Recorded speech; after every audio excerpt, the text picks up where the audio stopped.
あちらの椅子におかけ、少しリラックスしてください。今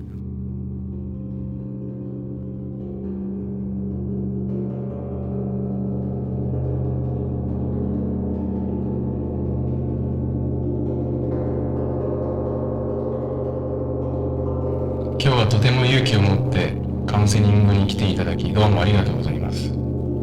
初めての方ですね。あなたが現状を変えたい強い気持ちを証明していると思います。今までの嫌な出来事を思い出したり、辛い思い出について話したりするのは大変でしょうが、今日は少しでも心を解放させていきたいと思います。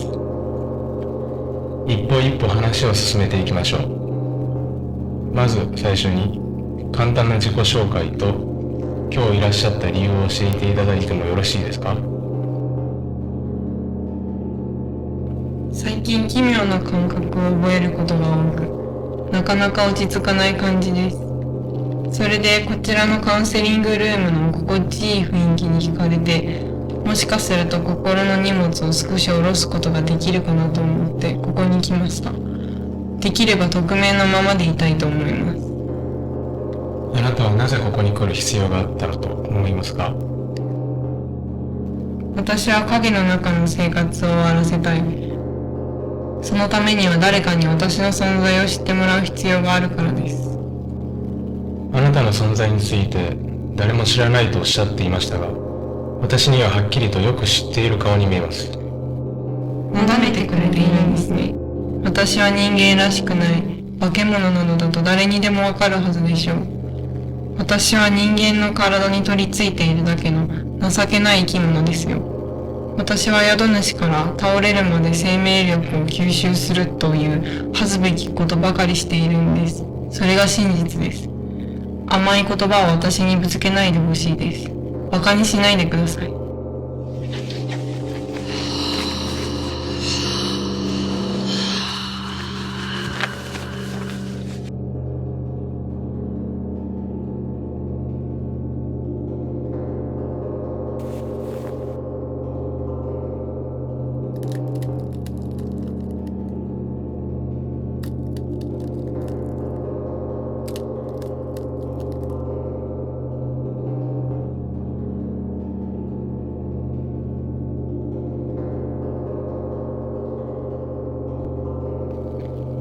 申し訳ありません。興奮しているとこういうことになってしまいます。人々は私を払おうとしたり、酒に溺れてみたり、薬に頼ったり、目をつぶって祈ることで私を根絶しようとしています。なんて愚かな試みでしょう。私は病気でもない、幻想でもないんですよ。一体いつからさまようものの気になったのでしょうか。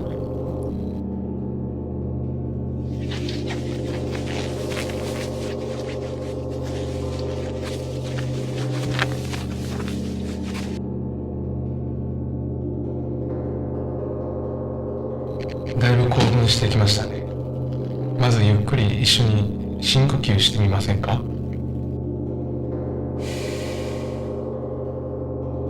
またその哀れむような言い方、もうやめてほしいです。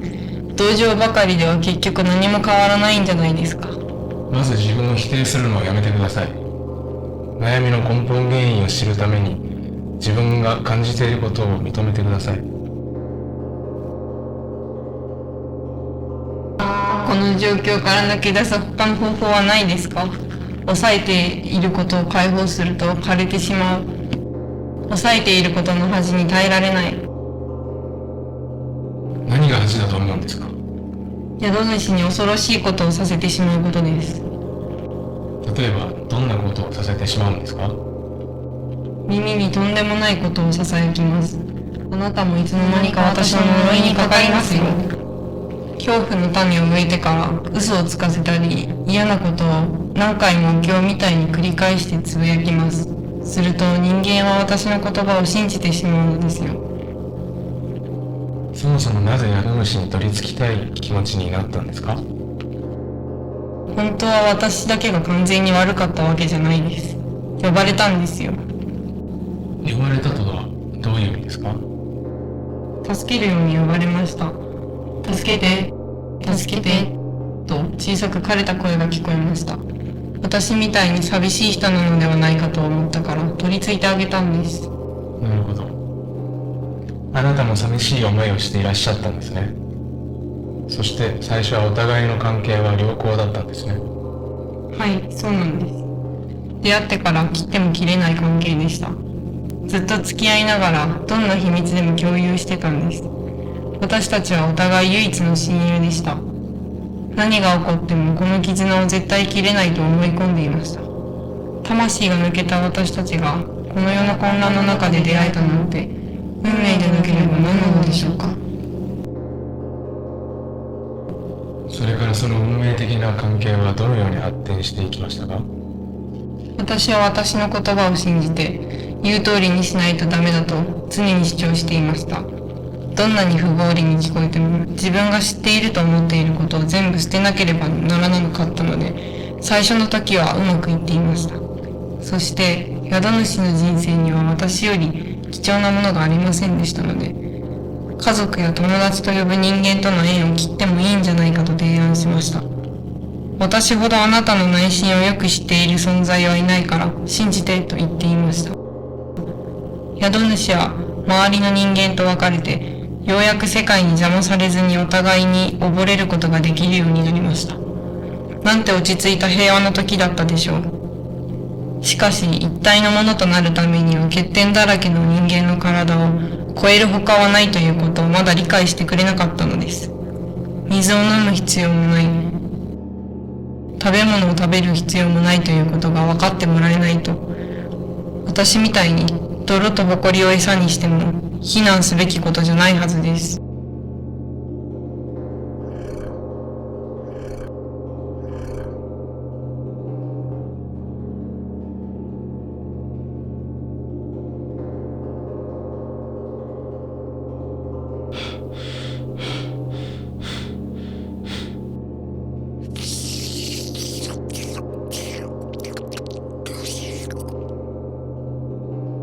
しかし宿主は私たちの約束に完全に打ち込んでいないようでした。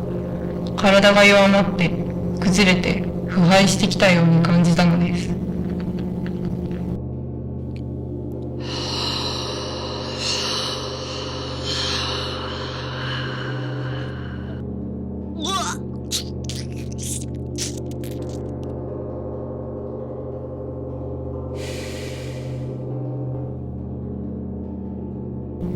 またこういうことになんて恥ずかしい。気になさらないでください。ティッシュがいりますか？大丈夫ですから全部を出していただいてもいいんですよ。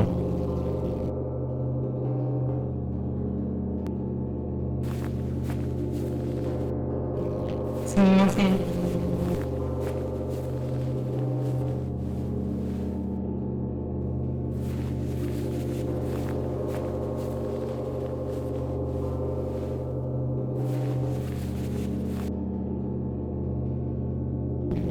よろしいですか？それからそういう複雑な関係になってからどうなさいましたか？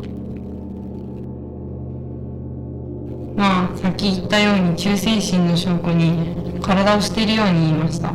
死ぬのが怖いという気持ちをなくせたら何でもできるようになれます。それを押しつぶしたいぐらい大好物の人間に知ってほしかっただけです。失礼かもしれませんが、あなたの行為はとても自分勝手で自己中心的だったと意識していますか？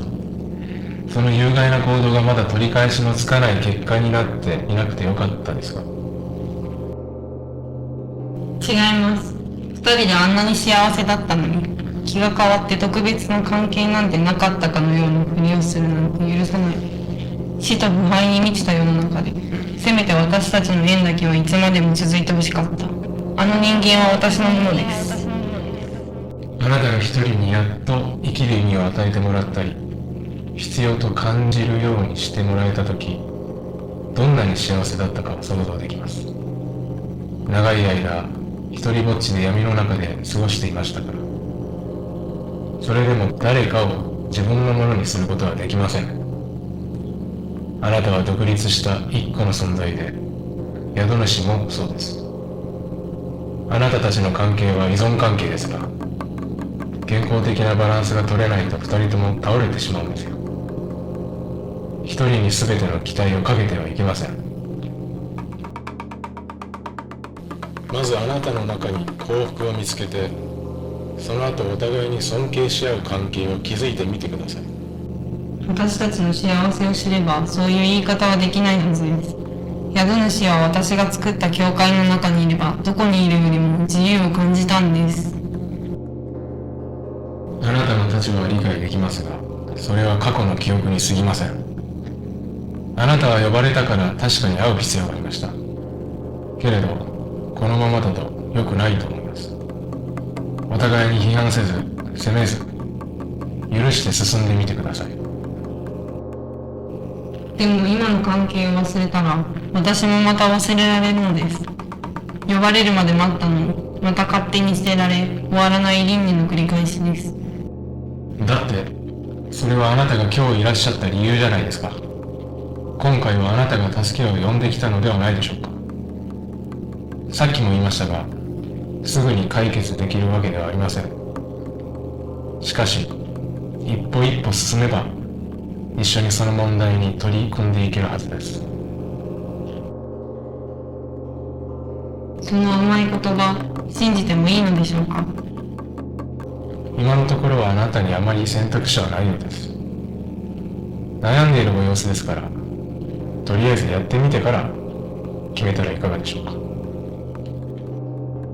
じゃあ、もしまた来るとすれば、あなたはまだここにいますか？当たり前です。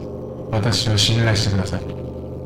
信じていないけど、せっかく本音を言ったのだから、あなたにもっと説明したらいいのかもしれません。大丈夫ですよ。信頼できるまでには時間がかかりますから。だから、心の準備ができたらまたお越しください。私は常にお待ちしています。うん。それでは、また今度会いましょうね。ご自愛ください。